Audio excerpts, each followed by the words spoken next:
So hello guys, welcome to the very new course. And इस video के अंदर हम लोग पूरा मतलब एक सीरीज़ होने वाला है कंप्लीट प्राइस एक्शन के अंदर, जिसके अंदर हम लोग पूरा प्राइस एक्शन की कोर्स को कंप्लीट करेंगे। बिल्कुल फ्री होगा ये कोर्स, जिसके अंदर हम लोग प्राइस एक्शंस का बहुत सारा पार्ट कवर अप करेंगे, जिसमें से आज हमारा जो है सबसे पहला पार्ट आया है, जो हमारा सबसे पहला है। एंड सबसे पहले में मैं रख रहा हूँ सपोर्ट एंड रेजिस्टेंस को। तो सपोर्ट एंड रेजिस्टेंस होता क्या है, इसको चार्ट पे कैसा दिखता है, इसका फंक्शन क्या होता है, इसको हम लोग समझेंगे विथ एग्जांपल्स। ठीक है, जो मैंने चार्ट से उठाए। एंड अच्छा सपोर्ट आया तो मैं आपके लिए कैंडल स्टिक पैटर्न्स हो गए, एंड सपोर्ट रेजिस्टेंस हो गए, चार्ट पैटर्न्स हो गए, ट्रेंड लाइन हो गए, इन सब की भी वीडियोस बहुत जल्द लाऊंगा। तो ये जो हमारा वीडियो है, ये है आज सबसे पहला हमारा जो है, ये आज हमारा सबसे पहला कह सकते हो कि हमने लाया है प्राइस एक्शन का कोर्स, जिसका आज हम लोग सीखने वाले सपोर्ट एंड रेजिस्टेंस को। तो चलो फटाफट से हम लोग सपोर्ट एंड रेजिस्टेंस में जाते हैं एंड फटाफट से सीखते हैं इसको। एंड क्या है ये, ज़रा आप लोग भी जान लो इसको। ओके, सो देख लीजिए, today we will learn what is support and resistance and how it work on trading charts.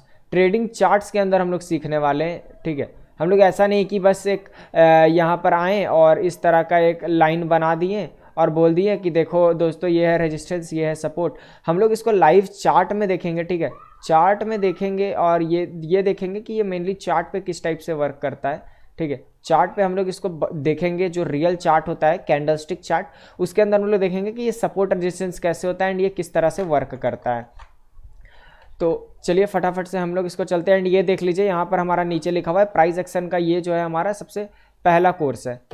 तो सबसे पहले तो कोर्स शुरू करने से यार आपके लिए इतना फ्री का चीज़ें ला रहा हूँ, जो कि लोग यार पेड कोर्सेज में भी काफ़ी ज़्यादा लेते हैं। तो यार इसी तरह के फ्री कंटेंट सीखने के लिए एंड मैंने काफ़ी सारे कंटेंट्स फ्री का बनाया हुआ है, जैसे ट्रेड व्यू कैसे फ्री का चलाएं, एंड इसी तरह के बहुत सारे स्कैल्पिंग स्ट्रेटजीज़ के साथ। एंड चार्ट भी अपने चीज़ों को शेयर करते रहता हूँ मैं हमेशा अपने टेलीग्राम एंड यूट्यूब चैनल पर। तो सबसे पहले तो यार मेरी यूट्यूब चैनल को यार सब्सक्राइब कर दो, क्योंकि इतना मेहनत करता हूँ। तो यार सब्सक्राइब करके आप लोग भी सीखते रहो मेरे साथ। एंड ये मेरे टेलीग्राम चैनल को ज्वाइन कर लेना। ठीक है, मेरे 2 टेलीग्राम चैनल है, बट सबसे बढ़िया जो चार्ट चैनल है वो है चार्ट विथ ऋषभ करके। मैंने एक चैनल बनाया है जिसमें बहुत सारे लोग हैं। इस पर मैं डेली चार्ट्स पैटर्न शेयर करता हूँ, स्टॉक्स के भी शेयर करता हूँ। एंड मैं इंडेक्स बोले तो इंडेक्स का शेयर करता हूँ, इंडेक्स बोले तो निफ्टी का शेयर करता हूँ, बैंक निफ्टी का शेयर करता हूँ कि ये चार्ट पैटर्न अगर बना है तो ये अगर ब्रेक करे तो यहाँ के लिए हम लोग फॉर अ टारगेट ऑफ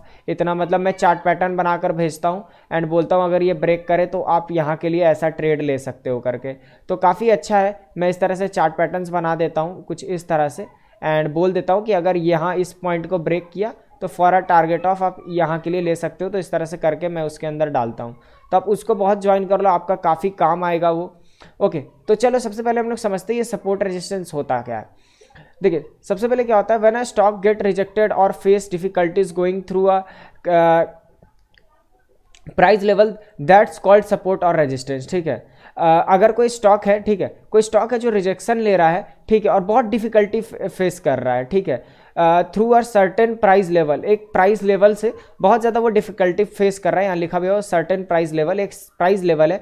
मान लो कि मैं एक लाइन बनाता हूँ। ठीक है, आप समझना मेरी बात को। मान लो मैं यहाँ पर एक लाइन ड्रॉ किया हूँ। ठीक है, ये एक लाइन है, ये लाइन का प्राइस है 10 रुपये, एंड एक और लाइन में ड्रॉ किया हूँ, इस लाइन का प्राइस है 5 रुपीज़। अब कोई स्टॉक है वो इस 5 रुपीज़ के नीचे जा ही नहीं रहा है, और फिर वो 5 रुपीज़ से उठ रहा है, बट ये 10 रुपीज़ के ऊपर जा ही नहीं रहा है। तो यही हो जाता है सपोर्ट और रेजिस्टेंस। अब इसमें सपोर्ट किसको कहते हैं, रेजिस्टेंस किसको कहते हैं, वो तो मैं बताऊंगा, बट आप समझो कि एक लाइन है। ठीक है, एक लाइन है, ये है 10 रुपये का, ये है 5 रुपये का। अब एक स्टॉक यहाँ 5 रुपये पे आ रहा है और इसके नीचे वो जा ही नहीं पा रहा है, इसके नीचे जा ही नहीं पा रहा है, और यहाँ से फिर 10 रुपये पे जा रहा है, और 10 रुपये के ऊपर नहीं जा रहा, फिर 5 रुपये पे आ रहा है, फिर 10 रुपये पे जा रहा है, और इस तरह से करके यहाँ चलते ही जा रहा है। तो इसे हम लोग कहते हैं सपोर्ट और रेजिस्टेंस। ठीक है, तो अब सबसे पहले समझते हैं कि ये जो लाइन है इस पर सपोर्ट कौन है और इस पर रेजिस्टेंस कौन है। तो मान लो कि ये 10 रुपये है और ये 5 रुपये है। तो सबसे पहले देखो सपोर्ट का क्या लिखा हुआ है यहाँ पर, सपोर्ट की कॉन्सेप्ट को समझो आप लोग। ठीक है, तो सपोर्ट में क्या लिखा हुआ है यहाँ पर आप लोग रीड करो। Support is a price level where demand is more than the supply which means the there are more buyer than the supplier that leads the price to be upside. तो इसका मतलब क्या है कि एक कोई लाइन है, ठीक है, मान लो ये 5 रुपए है, तो यहाँ पर अगर कोई भी स्टॉक आ रहा है तो यहाँ पर क्या हो रहा है कि जो बायर्स है वो ज़्यादा खरीदने लगते हैं देन अ सेलर, ठीक है। एक सेलर जो जितना बेचता है उससे ज़्यादा बायर्स खरीदने लगते हैं, जिसके कारण क्या होता है कि यहाँ पर एक डिमांड क्रिएट होता है, ठीक है, और सप्लाई कम हो जाता है। तो अगर डिमांड क्रिएट हो रहा है और सप्लाई कम हो रहा है तो इसका मतलब क्या होगा कि प्राइस उठेगा। तो यहाँ पर जैसे आता है, यहाँ पर जो है बायर्स खरीदना शुरू कर देते हैं, जिसके कारण एक स्टॉक का डिमांड बढ़ता है और डिमांड बढ़ने के कारण उसका प्राइस बढ़ता है। तो ये होता है मेनली सपोर्ट। अब ये रेजिस्टेंस क्या होता है? रेजिस्टेंस क्या होता है? एक ऐसा पॉइंट होता है जहाँ पर सेलर्स रहते हैं, मतलब यहाँ पर काफ़ी सारे लोग बेचने के लिए तैयार होते हैं, बट जो सेलर्स होते हैं उनको कोई इंटरेस्ट ही नहीं आता और यहाँ पर जो है वो सेलिंग शुरू कर देते हैं। और सेलिंग शुरू करते हैं तो क्या होता है कि सप्लाई ज़्यादा हो जाता है और डिमांड कम हो जाता है, जिसके कारण जो है प्राइस फॉल करता है। तो इस तरह से काम करता है। तो अगर मान लो एक पॉइंट है, ठीक है, एक लाइन है, एक का दाम है 10 रुपए, एक का दाम है 5 रुपए, और 10 रुपए से गिर के 5 रुपए आ रहा है और फिर 10 रुपए जा रहा है, फिर 5 रुपए आ रहा है। तो जो ऊपर वाला लाइन है जहां से मार्केट फॉल कर रहा है, ये हमारा वर्क करेगा एज अ रेजिस्टेंस, ठीक है, ये हमारा वर्क करेगा एज अ रेजिस्टेंस। और जो पॉइंट है जिसके नीचे मार्केट जा ही नहीं पा रहा है, हमेशा वहां से बायर्स ऊपर उठा दे रहे, तो उसको हम लोग कहेंगे सपोर्ट, ठीक है। तो ये हो जाएगा हमारा सपोर्ट और ये हो जाएगा हमारा रेजिस्टेंस। तो ये होता है मेनली सपोर्ट और रेजिस्टेंस। तो अब हम लोग चलिए इसको अब हम लोग एकदम लाइव चार्ट में सीखते हैं। तो सबसे पहले तो अगर मान लो मैं चार्ट पे करता हूं तो आपको एक होमवर्क भी दे रहा हूं कि अगर मैं चार्ट ड्रॉ कर रहा हूं तो आपको भी इसी तरह का चार्ट ड्रॉ करके प्रैक्टिस करने होंगे जैसा मैं दिखाने जा रहा हूं। बट आपको किसी तरह का भी डाउट आता है, ठीक है, किसी तरह का आपको डाउट आता है तो आप एकदम फ्री टू आस्क, मेरे से आप एकदम फ्रीली पूछ सकते हो, ठीक है। डिस्क्रिप्शन में मेरे सोशल मीडियाज के लिंक है, आप मेरे सोशल मीडिया पे ज्वाइन होकर किसी तरह का भी डाउट आए, कुछ समझ ना आए, या फिर आपने किसी तरह का सपोर्ट रजिस्टर्स का चार्ट बनाया हो और उस चार्ट को मेरे को आपको शेयर करना हो, ठीक है, आपको चार्ट को शेयर करना है तो आप मेरे को इंस्टाग्राम पे शेयर कर सकते हो, टेलीग्राम पे शेयर कर सकते हो, या फिर यूट्यूब कमेंट पे भी आप लिख सकते हो किसी तरह का भी डाउट आ रहा है। बट अगर आपको मेरे को चार्ट शेयर करना है तो वो आप यूट्यूब कमेंट पे नहीं कर पाओगे, इसीलिए आपको या फिर इंस्टाग्राम पे आपको मेरे को शेयर कर सकते हो या फिर आप टेलीग्राम पे कर सकते हो, दोनों के डिस्क्रिप्शन पर मैं लिंक प्रोवाइड कर दिया हूँ। ऑलराइट, तो चलो सबसे पहले हम लोग फर्स्ट एग्जाम्पल की तरफ चलते हैं। तो सबसे पहला एग्जाम्पल देखो क्या होता है। ये देखो ये एक चार्ट है, ठीक है, ये चार्ट यहाँ आया, ठीक है, ये इस पॉइंट पे ये अंदर आ गया, इस पॉइंट पे ये अंदर आ गया, ठीक है। अब क्या हुआ, प्राइस ऐसा गया ऊपर, फिर नीचे आया, फिर ऊपर गया, फिर नीचे आया, ठीक है। तो अब इस जगह पर आप ध्यान दो, यहाँ पर क्या हो रहा है, इस जगह पर क्या हो रहा है, इस जगह पर आप देखो, यहाँ पर जैसे बायर्स ने ले गया, अब यहाँ पर लोगों को इंटरेस्ट नहीं आया, उसने सेलिंग करके नीचे गिरा दिया। फिर यहाँ पर क्या हुआ, यहाँ पर बहुत सारा डिमांड क्रिएट हो गया, बायर्स खरीदना शुरू किए, फिर यहाँ गया, फिर यहाँ क्या हुआ, फिर से सेलर्स ने यहाँ पर मतलब बायर्स ने इंटरेस्ट दिखाना बंद किया और सेलिंग करना शुरू कर दिया। तो क्या हुआ, उसकी डिमांड सप्लाई ज़्यादा हो गई और डिमांड खत्म हो गया, जिसके कारण प्राइस गिर गया। बट अगर आप ओवरऑल देखो तो देखो कितनी बार यहाँ पर देखो, 1 टच आया, 2 टच आया, 3 टच आया, 4 टच आया, और भी बहुत सारी बार आए। तो ये जो टचेस आ रहे हैं यहाँ पर आप ध्यान दो क्या हो रहा है, जब भी यहाँ पर मार्केट फॉल कर रहा है, यहाँ से जो है बायर्स मार्केट को वापस से ऊपर उठा दे रहे हैं। इसका मतलब कि यहाँ पर लोगों को डिमांड मिल रहा है, यहाँ पर लोग खरीदना चाह रहे हैं, और जब भी इस प्राइस पॉइंट पे आ रहा है बायर्स वहां से खरीद के मार्केट को ऊपर उठा रहे हैं। बट ऊपर भी क्या हो रहा है, जब भी मार्केट इस प्राइस पॉइंट पे पहुंच रहा है, यहाँ पर क्या हो रहा है कि एक बायर जो है वो उसको सेलिंग शुरू कर दे रहा है, और फिर उसका जो है सप्लाई ज्यादा हो जा रहा है, डिमांड कम हो जा रहा है, जिसके कारण वो प्राइस फिर फॉल कर रहा है। यहाँ पर भी वही चीज हुआ, यहाँ पर भी यही चीज हुआ। एंड हाँ, अगर आपको भी सपोर्ट और रेजिस्टेंस बनाना है तो आपको ध्यान रखना है कि अगर एक चार्ट चल रहा है, ठीक है, मैं बताता हूं, अगर एक चार्ट चल रहा है इस तरह से, अगर चल रहा है चार्ट, जस्ट अ सेकेंड, अगर इस तरह से चार्ट आपका चल रहा है तो आपको यह ध्यान रखना है कि जो आपका लाइन है, ठीक है, ये जैसे मैंने एक लाइन क्रिएट किया, ये ऊपर वाला लाइन, तो ये लाइन में आपको यह ध्यान रखना है कि ये लाइन में मिनिमम 2 टचेज होने चाहिए, मिनिमम 2 टचेज होने चाहिए। यहाँ जैसे 3 टचेज है, अब यहाँ क्या है, यहाँ पर देख लो मिनिमम 2 टचेज है। अगर इस तरह का कैंडल रहा है इस तरह का और ये टच नहीं कर रहा है इस लाइन को, तो ये हमारा नहीं होगा रेजिस्टेंस। रेजिस्टेंस ऐसा होता है जो एक ही लाइन पे 2 बार टचेस बनाए या उससे ज्यादा बनाए, ठीक है। एक लाइन है जहां 2 बार प्राइस आकर टच कर रहा है या उससे ज्यादा, तब हम लोग उसको एज अ सपोर्ट मानेंगे कि वो एज अ सपोर्ट वर्क कर रहा है। ओके, तो अब यहाँ पर देखो क्या हुआ, यहाँ पर मार्केट आया एंड काफ़ी देर तक यहाँ रहा, बट क्या हुआ लास्ट में जो है ये जो सपोर्ट था यहाँ पर ज़्यादा देर तक बायर्स खरीद के इसको ऊपर नहीं ले जा पाए, इसीलिए फिर क्या हुआ, ये यहाँ पर ब्रेक किया, और उसके ब्रेक करने के बाद आप देख लो कितना बड़ा फॉल आया। यहाँ पर आप देखो कितना देरी तक मार्केट यहाँ पर चला, आप देख लो, और ये एक दिन की कैंडल नहीं है, ये 2-3 दिन की कैंडल है, ये 15 मिनट की कैंडल है पर कैंडल, तो ये जो है 2-3 दिन की पूरी कैंडल है, ठीक है। तो आप ये देखो 2-3 दिन तक मार्केट पूरा कितना चला, ठीक है। आप ये देखो 2-3 दिन तक पूरा मार्केट इतना चला, एंड लास्ट में फिर आप देखो जैसे इसकी सपोर्ट को, हमेशा क्या होता था सपोर्ट लेवल आने पे बायर्स खरीद के मार्केट को ऊपर ले जाते थे, हर बार ऊपर ले जाते थे, बट इस बार बायर फेल हो गए। एंड उसके बाद देखो जैसे ही ये सपोर्ट लेवल टूटा, कितना बड़ा फॉल आया आप देख लो। And for a intraday trading ये बहुत बड़ा पॉइंट ले सकता था कोई भी एक इंट्राडे ट्रेडर। तो आप देख सकते हो कितना बड़ा फॉल आया है इस पर। तो इसी तरह के करके चलो हम लोग अब नेक्स्ट एग्जाम्पल की तरफ यहाँ पर हम लोग चलते हैं। तो ये हमारा आ जाता है यहाँ पर नेक्स्ट एग्जाम्पल। तो यहाँ पर अगर आप यहाँ पर देखो, जस्ट अ सेकेंड, ओके, तो यहाँ पर अगर आप देखो तो ये है रेजिस्टेंस हमारा, ठीक है। अब इस रेजिस्टेंस पे क्या हो रहा है, यहाँ पर देखो एक टच यहाँ आ रहा है, दूसरा टच यहाँ आ रहा है, तीसरा टच यहाँ आ रहा है। अब क्या हो रहा है, ये देखो ये क्या है ना, ये एक फेक कैंडल भी हो सकता है, फेक ब्रेकआउट भी हो सकता है। अब फेक ब्रेकआउट कैसे पता करें, फेक ब्रेकआउट में ट्रेड ले नहीं ले, ट्रेड कैसे ले सपोर्ट रेजिस्टेंस पे, वो हम लोग कभी अगले कोर्स में बात करेंगे। अभी ये बेसिक है कि सिर्फ सपोर्ट रेजिस्टेंस होता क्या है ये हम लोग जानेंगे। तो ये जो हमारा कोर्स है ये सिर्फ बेसिक कोर्स है हमारा, कि आखिर सपोर्ट रेजिस्टेंस है क्या, इसको बस हम लोग यहाँ पर जानेंगे। तो अब यहाँ पर हम लोग फटाफट से देख लेते हैं।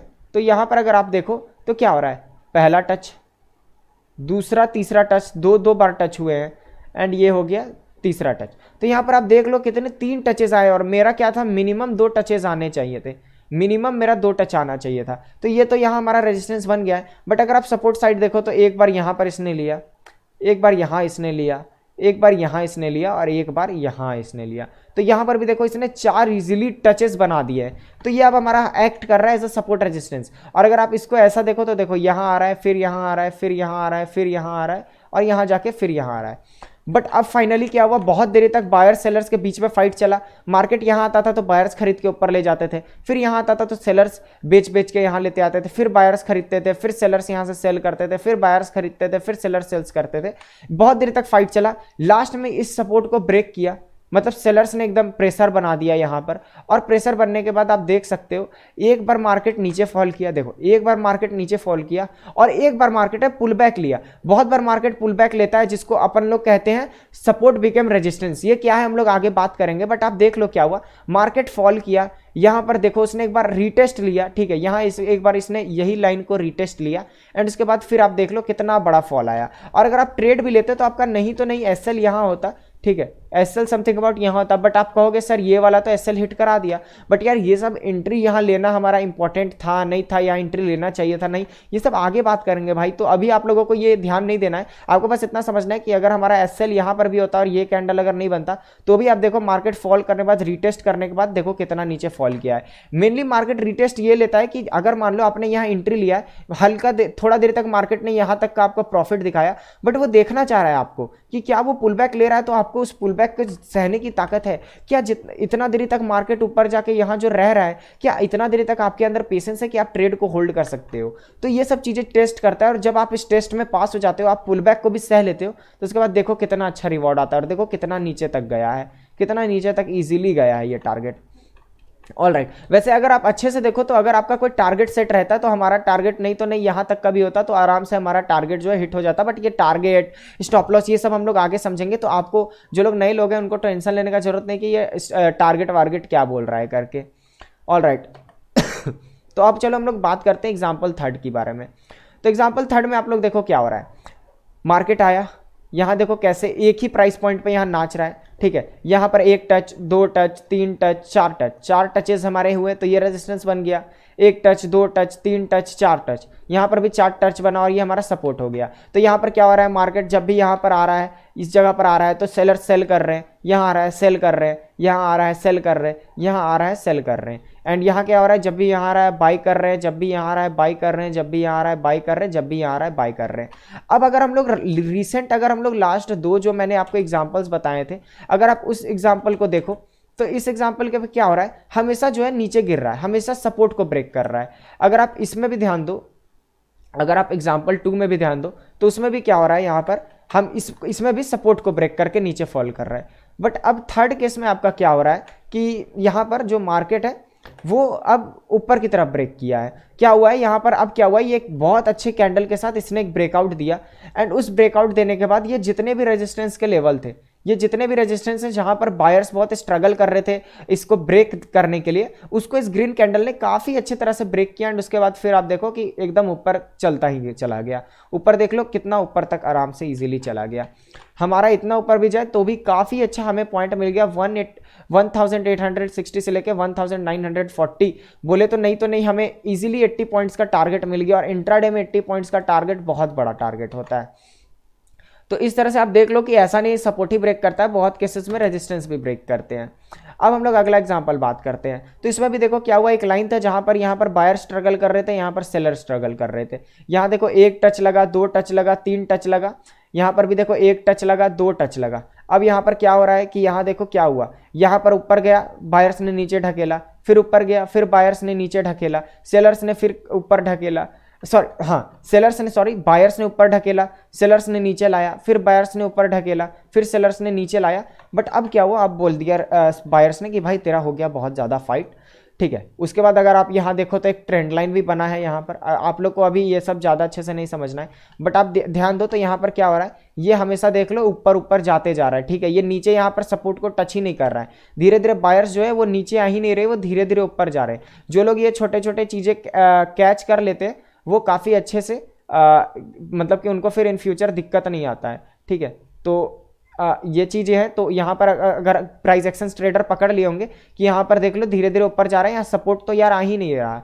तो इस चीज़ को लेके यहाँ पर फिर क्या हुआ, एक लाइन ड्रॉ किया। और यहाँ पर देखो क्या हुआ, यहाँ पर जैसे पर आप लोग ये भूल जाओ कि ये लाइन ड्रॉ किया, क्या मैं बोल रहा हूँ, बस इतना समझो कि यहाँ पर ध्यान दो कि ये क्या हुआ, यहाँ आया, ऊपर से बाहर गया, हल्का सा पुल बैक नीचे लिया। बट इस बार क्या हुआ है, यहाँ पर इसने एक अच्छी सी ब्रेकआउट दी। एंड उस ब्रेकआउट के बाद आप देखो बिना नीचे आए अगर आप इस जगह पर भी इस कैंडल पे भी एंट्री लेते हैं ना, तो और अगर आपका एसएल इस जगह पर भी होता ना, इस पॉइंट पे भी, तो भी आप देखो बिना एसएल हिट किए कितना ऊपर चला गया। ये देख लो ऊपर चलता ही गया, देख लो कितना ऊपर गया इजीली। तो सोच लो बिना एक बार भी पुल बैक लिए अगर आप यहाँ पर भी एंट्री लेते और आपका एसएल नहीं तो नहीं इस जगह पर भी होता, या फिर छोड़ो ये लाइन भी आपका एसएल होता तो भी आपका एसएल हिट नहीं किया। तो इस तरह करके देख लो किस तरह से सपोर्ट और रेजिस्टेंस काम करते हैं। अब हम लोग अगला कॉन्सेप्ट क्लियर करते हैं। सपोर्ट रेजिस्टेंस के अंदर हम लोग पहला जान गए कि सपोर्ट और रेजिस्टेंस क्या होता है और वो ब्रेकआउट किस तरह से देते हैं। अब अगला हमारा टॉपिक है कि हाउ सपोर्ट बिकम रेजिस्टेंस, या फिर कह सकते हो रेजिस्टेंस बिकम सपोर्ट। तो हम लोग बात करेंगे कि एक सपोर्ट कैसे रेजिस्टेंस बनता है और एक रेजिस्टेंस कैसे सपोर्ट बनता है। तो इसको हम लोग कहते हैं वॉइस वर्सा। एंड यहाँ पर आप देख लो क्या हो रहा है, यहाँ पर इस जगह पर आप इस कॉन्सेप्ट को समझना कि यहाँ क्या हो रहा है। एक प्राइस है, ठीक है, जो रेजिस्टेंस है, ये लाइन एक रेजिस्टेंस है। अब क्या हो रहा है, प्राइस यहाँ पर देखो किस तरह से सपोर्ट यहाँ नीचे है, ये नीचे सपोर्ट का काम कर रहा है। ऊपर देखो कितने बार टचेस लग रहे हैं, यहाँ पर देखो नीचे पे कितने बार टचेस लग रहे हैं। एंड यहाँ पर क्या हुआ, देखो ये लाइन को रेजिस्टेंस ने ब्रेक किया। एंड उसके बाद क्या हुआ, देखो ऊपर गया और अब ये रेजिस्टेंस जो पहले रेजिस्टेंस था वो अब सपोर्ट बन गया और ऊपर एक और नया रेजिस्टेंस फॉर्म हुआ और प्राइस अब यहाँ पर जाके रुक रहा है और ऊपर जाके एक बार रुक रहा है। अब इस चीज को हम लोग चलो यहाँ पर आपने समझ लिया होगा, बट हाँ एक चीज समझ लो, जितना आसानी से मैंने इसको बनाया है, जितने इजीली आपको ये दिख रहा है उतना इजीली चार्ट में होता नहीं है। तो इसीलिए मैं आपके लिए चार्ट लाया हूं। एंड इसको बनाने में यार रियली बहुत मेहनत लगी है इतने सारे चार्ट्स ढूंढने में। तो इसके लिए प्लीज सब्सक्राइब करना एंड लाइक करना एंड कमेंट करना कि मेरा आपको एफर्ट कैसा लगा। ओके, अब यहाँ पर देखो क्या हुआ, इस पूरे जोन में देख लो कंसोलिडेशन रहा, ठीक है। बायर सेलर्स के बीच में पूरा फाइट रहा। यहाँ जा रहा था सेलर्स सेल कर रहे थे, यहाँ जा रहा था सेलर्स सेल्स कर रहे थे, यहाँ जा रहा था बायर्स बाई कर रहे थे, यहाँ जा रहा था बायर्स बाई कर रहे थे, और यहाँ पर भी आप ले सकते हो। बट फिर क्या हुआ, यहाँ पर इसने एक अच्छी सी ब्रेकआउट दी, ठीक है, यहाँ पर एक अच्छी सी ब्रेकआउट दी, हल्का सा ऊपर गया, फिर क्या हुआ, वापस से इसने पुल बैक लिया। तो अब ध्यान दो, ये पहले क्या था, यहाँ पर जो है बायर्स जाने नहीं दे रहे थे, बट जब इसको ब्रेक किया तो अब क्या हो रहा है, सेलर्स जो देखिए यहाँ क्या है, सेलर्स इसके ऊपर जाने नहीं दे रहे थे, ठीक है। बट अब क्या हुआ, जब इसको तोड़ा तो अब क्या हो रहा है, सेलर्स अब बायर्स अब इसके नीचे जाने नहीं दे रहा है। बायर्स अब जब भी यहाँ जा रहा है, ध्यान दो ये लाइन पहले रेजिस्टेंस था, बट अब यहाँ पर ध्यान दो यही लाइन अब सिंपली आपका सपोर्ट बन गया है। अब ये लाइन पे जाने के बाद जो सेलर्स है वो नीचे गिरा नहीं पा रहे, यहाँ पर से बायर्स उठा दे रहे। जिस जगह पर सेलर्स मार्केट को गिरा रहे थे, अब उस जगह से सेलर्स मार्केट को फॉल नहीं करा पा रहे, अब यहाँ से बायर्स मार्केट को उठा दे रहे हैं। एंड उसके बाद देखो क्या हुआ, ये रेजिस्टेंस था, यहाँ पर सेलर्स हमेशा मार्केट को गिरा दे रहे थे, यहाँ पर भी मार्केट को गिराना चाहा, बट देख लो यहाँ पर बायर्स आए और इस लाइन को सपोर्ट बनाते हुए मार्केट ने क्या ऊपर गया, एक बार पुल बैक लिया एंड फिर देख लो कितना ऊपर तक गया। तो अब देख लो कितना ऊपर तक मार्केट गया, ठीक है। तो अब देख लो कितने ऊपर तक इजीली, हल्का सा मार्केट ने यहाँ सपोर्ट बनाया, ऊपर गया, एक बार इसने पुल बैक लिया यहाँ पर, एंड फिर वापस से ऊपर गया। बट अगर आप इस पुल बैक पे भी एंट्री लेते एंड आपका एसएल यहाँ पर भी नहीं तो नहीं इस सपोर्ट पे भी होता तो भी देख लो आपका एसएल हिट नहीं हुआ। मैं फिर बोल दे रहा हूँ ये सब एसएल स्टॉप लॉस ये सब आगे हम लोग बात करेंगे, बट एक मैं बात बता रहा हूँ जो लोग थोड़ी सी भी नॉलेज रखते हैं सब स्टॉप लॉस ये सब की, उनके लिए वो समझ गए होंगे मेरी बात को।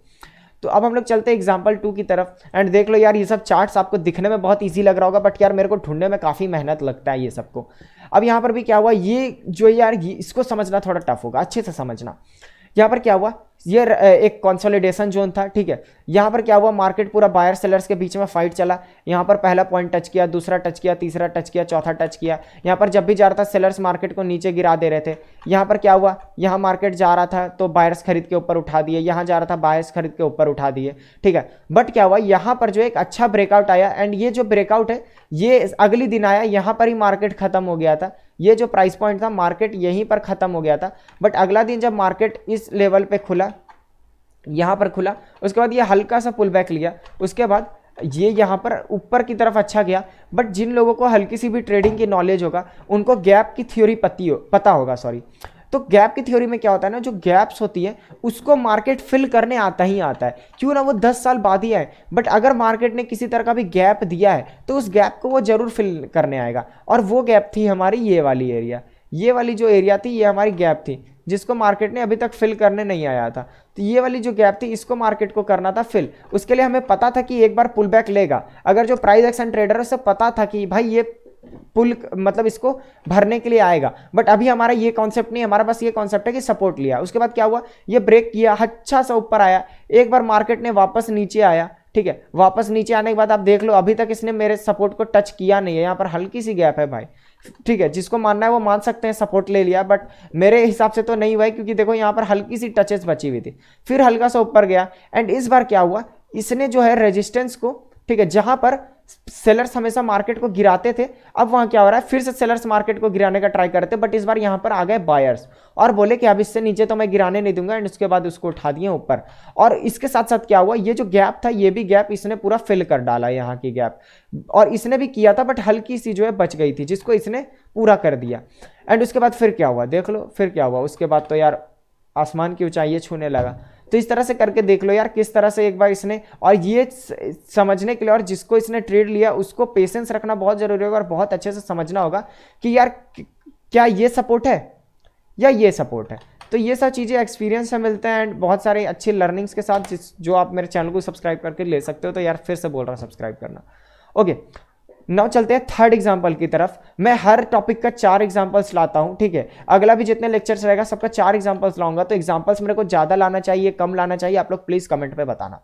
अब यहाँ पर क्या हो रहा है, कंसोलिडेशन जोन था, यहाँ कंसोलिडेशन किया मार्केट, ये रेजिस्टेंस है, ये सपोर्ट है, ठीक है। अब यहाँ पर क्या हुआ देख लो, यहाँ पर सेलर्स गिरा दिए, यहाँ बायर्स खरीद दिए। अब यहाँ पर भी देखो 2 टचेस, मैंने क्या बोला, ये नहीं कि एक टचेस लगा तो आप उसको सपोर्ट बना दिए, उसको आप रेजिस्टेंस बना दिए। यहाँ पर अगर आप ध्यान दो तो यहाँ पर एक टच लगा, ठीक है। यहाँ पर आप ध्यान दो तो यहाँ पर एक और टच लगा, 2 टच, नीचे भी देखो 1 टच 2 टच, तो 2 टच हमारे ऊपर भी 2 टच, नीचे भी हमारे 2 टच। उसके बाद क्या हुआ, यहाँ पर एक अच्छी सी ब्रेकआउट आई, ये ग्रीन कैंडल ने एक अच्छी सी ब्रेकआउट दी। उसके बाद क्या हुआ, मार्केट हल्का देर यहाँ टाइम बिताया, एक बार इसको एज अ सपोर्ट फॉर्म करने का ट्राई किया, ठीक है। यहाँ पर मार्केट ने, सेलर्स यहाँ पर थे, देख लो रेड कैंडल बना, सेलर्स वापस से नीचे गिराने का ट्राई करते, बट इस बार बायर्स ने बोला नहीं नहीं गिरने दूंगा। उसके बाद एक अच्छी सी कैंडल बनाया, अगला दिन कितना बड़ा गैप अप आया, देखो कितना बड़ा गैप अप आया। एंड उसके बाद फिर देख लो मार्केट कितनी ऊपर जाते रहा। तो इस तरह से करके आप देख लो, ये सब छोटे छोटे पार्ट्स को भी पकड़ना बहुत इंपॉर्टेंट है कि मार्केट यहाँ टाइम बिता रहा है यार, यहाँ क्यों टाइम बिता रहा है, क्यों, क्योंकि ये मार्केट यहाँ ब्रेक दिया तो सेलर्स यार पैसा नहीं ना बना पाएंगे। मार्केट ऊपर जा रहा है, सेलर पैसा नीचे जाने से पैसा बनाते हैं। तो यहाँ पर क्या हो रहा है कि सेलर्स नीचे डालने का, नीचे गिराने का प्रेशर डाल रहे हैं, वहाँ टाइम बिता रहे हैं। बट क्या हो रहा है, बायर्स ने हार नहीं मानी, यहाँ पर थोड़ा देर तक बायर्स भी टिके रहे, उसके बाद बायर्स ने ऐसा स्ट्रेंथ बनाया, उसके बाद मार्केट ऊपर ही गया और ये जितने भी सेलर्स यहाँ पर थे सभी ट्रैप हो गए और सभी के पैसे लूज हो गए। तो इस तरह से करके अब हमें यहाँ पर अगली कॉन्सेप्ट की तरफ जाते हैं। तो यहाँ पर आप देखो, ध्यान दो, ठीक है। ये लास्ट एग्जांपल एंड काफ़ी वर्किंग एग्जांपल है। यहाँ पर देखो एक बार क्या हुआ, अगर आप फॉल्स ब्रेकआउट से बच जाओगे तो आपको बहुत अच्छे पैसे बना सकते हो। यहाँ पर देखो क्या हुआ, यहाँ पर एक बार फॉल्स ब्रेकआउट आया, बट यहाँ पर एक टचेस लगा, ठीक है। यहाँ पर दूसरा टच लगा, इसी जगह पर आप ध्यान दो, दूसरा टचेस लगा, जिसके बाद एक फॉल्स ब्रेकआउट भी आया इस जगह पर। यहाँ पर देखो ये पहला टच था, यहाँ पर दूसरा टच आया, ठीक है। ये वाला पॉइंट को आप लोग देखो, यहाँ पर एक रेड कलर का कैंडल बना है ये वाला, यहाँ पर दूसरा टच आया, और नीचे भी देख लो एक टच आया, यहाँ पर एक टच, पहला टच यहाँ पर आया, ठीक है, दूसरा टच यहाँ आया। एंड उसके बाद क्या हुआ देख लो, ये रेजिस्टेंस का काम किया, बट जो इस फॉल्स ब्रेकआउट पे फंस गए होंगे बायर्स पूरा पैसा लूज कर गए होंगे, ठीक है। बायर्स ने यहाँ पर फंस के पूरा पैसा लूज कर दिया होगा क्योंकि मार्केट वापस से फॉल किया। बट जो सेलर्स थे, जो अच्छे सेलर्स थे, वो जान रहे थे। एंड फिर क्या हुआ देखो, सेम थ्योरी यहाँ पर भी, इतना बड़ा गैप हुआ यहाँ पर, ठीक है, इतना बड़ा गैप हुआ, मार्केट ने हल्का सा नीचे पुल बैक लिया, हल्का सा नीचे आया, उसके बाद क्या हुआ, उसने पुल बैक लिया और लोग जान रहे थे कि भाई ये गैप देखो, यहाँ पर क्या हुआ, इस लाइन को इसने टच किया, यहाँ किया, बट इस गैप को फिल करने नहीं आया। तो लोग जान रहे थे भाई कि इस गैप को तो फिल करने आना ही पड़ेगा, वो उसका भाई कॉन्सेप्ट ही है ट्रेडिंग का, कि गैप का थ्योरी है कि गैप फिल करने आएगा, कोई भी गैप ऐसे खाली नहीं छोड़ा जा सकता है। तो उसके बाद फिर क्या हुआ, यहाँ पर आप देख लो, सिंपली यहाँ पर ये आया, ये कैंडल गया ऊपर, और यहाँ पर देख लो क्या हुआ, इस गैप को इसने फिल किया, इस सपोर्ट को इसने रेजिस्टेंस भी साथ में बना लिया।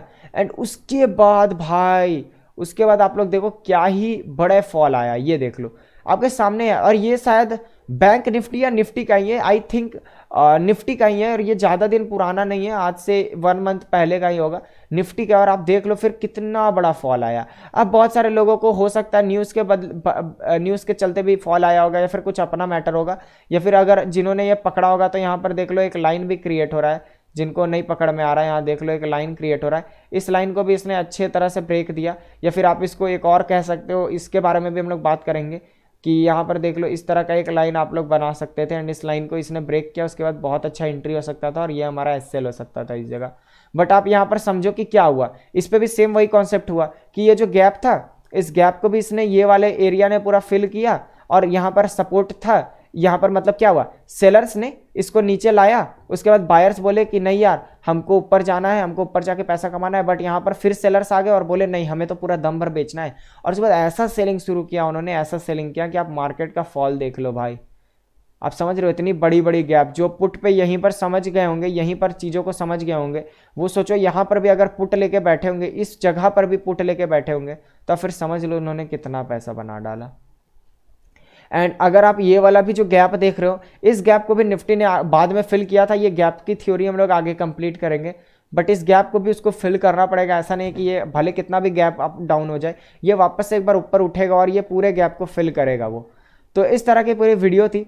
तो बहुत बहुत थैंक्स जो अभी तक वीडियो में रुके हुए थे एंड जो मेरे पूरे वीडियो को देखें एंड चीज़ों को अच्छे से समझें एंड सपोर्ट रेजिस्टेंस को अच्छे से चार्ट के अंदर समझें। तो अगर मेरी हार्डवर्क एंड एफर्ट आपको पसंद आई हो तो प्लीज़ यार मेरे चैनल को सब्सक्राइब कर दो, एक प्यारा सा कमेंट कर दो यार, ताकि मेरे को अच्छा लगे एंड मैं आगे की वीडियो के लिए मेहनत कर पाऊँ। एंड चैनल पर नहीं यार प्लीज़ फिर से बोल रहा हूँ, चैनल को सब्सक्राइब करना है, मेरे टेलीग्राम ग्रुप पर ज्वाइन होना है। एंड किसी अदर प्रॉब्लम्स आए या डाउट्स आए तो आप प्लीज़ मेरे को मेरे सोशल मीडिया पर आके पूछ सकते हो। तो तब तक के लिए बाय बाय, मिलते हैं नेक्स्ट वीडियो में। एंड आई होप कि आप मेरे को अलग अलग तरह के सपोर्ट रेजिस्टेंस बना के मेरे इंस्टाग्राम या फिर टेलीग्राम पे आप मेरे को मैसेज करोगे। तो चलिए मिलते हैं नेक्स्ट वीडियो में, तब तक के लिए बाय बाय।